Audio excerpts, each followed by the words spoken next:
Hello friends, welcome to this channel stock market info. तो चलिए friends, video को start करेंगे कुछ अपडेट्स के साथ।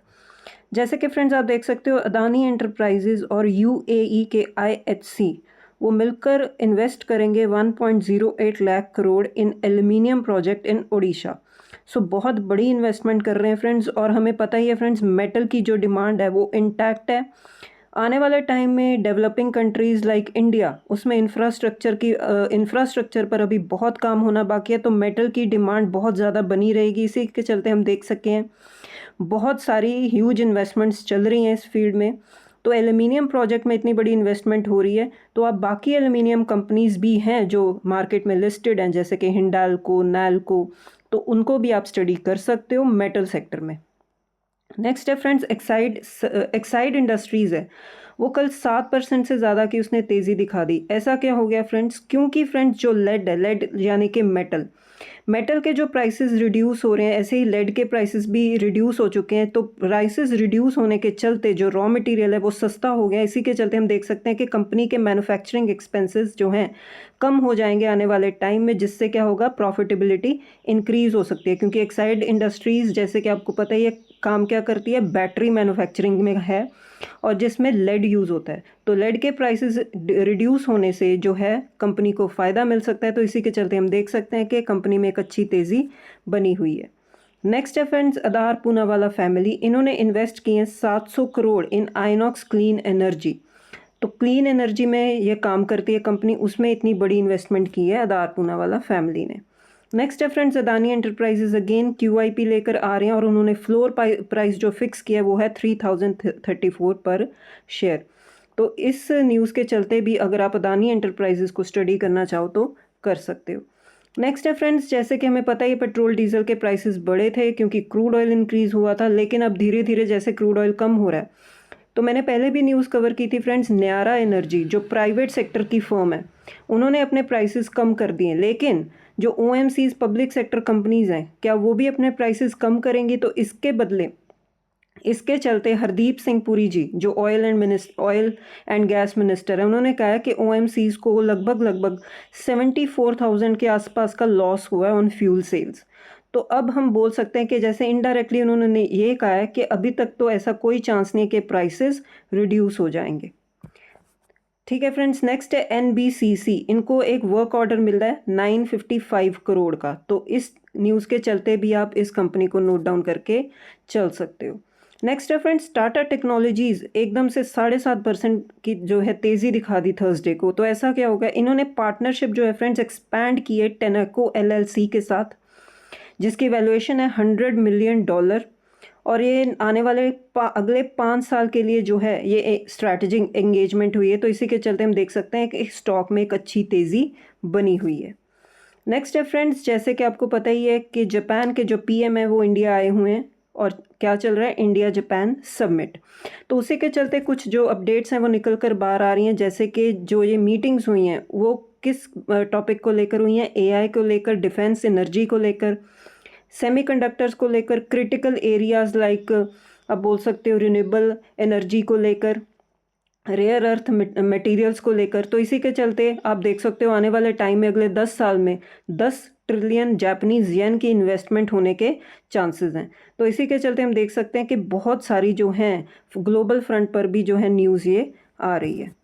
नेक्स्ट है फ्रेंड्स, बैंक ऑफ बड़ौदा की अगर बात करें तो बैंक ऑफ बड़ौदा में लगभग 4% से ज़्यादा का क्रैश आ गया कल।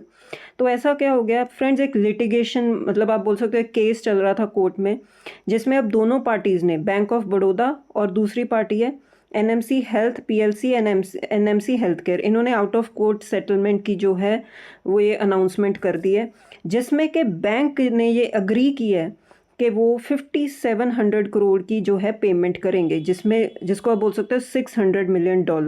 तो इतनी बड़ी ह्यूज अमाउंट जो है बैंक ने एग्री किया कि वो पे करेंगे इस लिटिगेशन के चलते। तो इसी के चलते हम देख सकते हैं एक नेगेटिव रिएक्शन आ गया शेयर में। नेक्स्ट है फ्रेंड्स, फ्लिपकार्ट फ्रेंड्स अब धीरे धीरे एआई को अडॉप्ट कर रहा है। उन्होंने 250 एआई मॉडल्स जो हैं अपने सिस्टम में जो है डिप्लॉय किए हैं, तो जैसे कि आप देख सकते हो धीरे धीरे एआई की अडॉप्शन चल रही है और ये करनी ही पड़ेगी। और फ्लिपकार्ट ने ये क्यों कर रहे हैं, क्योंकि उन्होंने पहले भी जो कुछ एक्सपेरिमेंट्स किए थे एआई को लेकर तो उन्हें वो सक्सेसफुल लगे, तो इसीलिए अब ये धीरे धीरे और भी ज़्यादा एग्रेसिव एक्सपेंशन कर रहे हैं एआई की अपने सिस्टम में।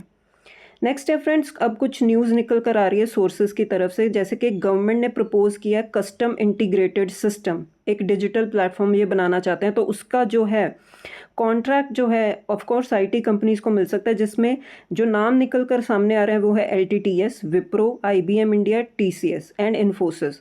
तो ये शॉर्टलिस्टिंग हुई है इन कंपनीज की। अब देखते हैं किसको कॉन्ट्रैक्ट मिलेगा, लेकिन अभी तक ऑफिशियल न्यूज़ कोई भी नहीं आई है।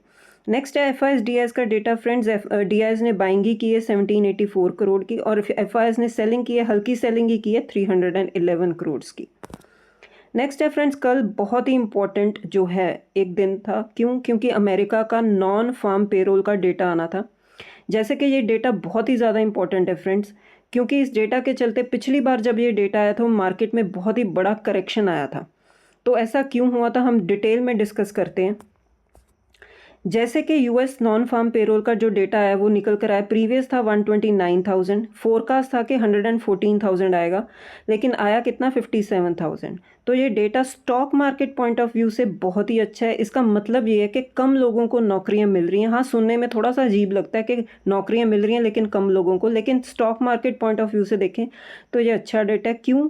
क्योंकि अगर कम लोगों को नौकरियां मिल रही हैं तो आने वाले टाइम में जो फेडरल रिजर्व के चीफ हैं वो रेट हाइक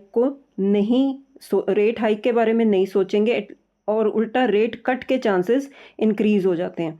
क्योंकि कम लोगों को नौकरियां मिल रही हैं तो मतलब मनी सप्लाई कम है, लोगों की स्पेंडिंग कम है। तो इसीलिए स्पेंडिंग को बूस्ट करने के लिए, मैन्युफैक्चरिंग को बूस्ट करने के लिए, बिजनेस को बूस्ट करने के लिए लिक्विडिटी इंक्रीज की जाती है, तो उसके लिए रेट कट किया जाता है। तो stock market point of view से देखें तो ये बहुत ही अच्छी जो है डेटा निकल कर आया है। क्योंकि पिछली बार जो ये डेटा एकदम से आप देखोगे कि जो एक्चुअल डेटा आया था बहुत ज़्यादा आया था, इट मीन्स लोगों के पास नौकरियां थीं, वो उनकी स्पेंडिंग पावर ज़्यादा थी। तो इसी के चलते हमने देखा था कि फेड रिज़र्व के जो चीफ हैं वो रेट हाइक के बारे में सोच रहे थे कि इकोनॉमी बूस्ट कर रही है, बहुत अच्छा चल रही है, तो एक रेट हाइक कर सकते हैं।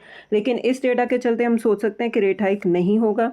इसी के चलते हम देख सकते हैं कि फ्रेंड्स जब अमेरिकन मार्केट ओपन हुई कल शाम को, तो जो डाउ है वो इंक्रीज हो गया, क्योंकि जो इसके चलते क्या होता है कि रेट हाइक की एक्सपेक्टेशन जो है इजी हो जाती हैं, पोस्टपोन हो जाती हैं, डिले हो जाती हैं।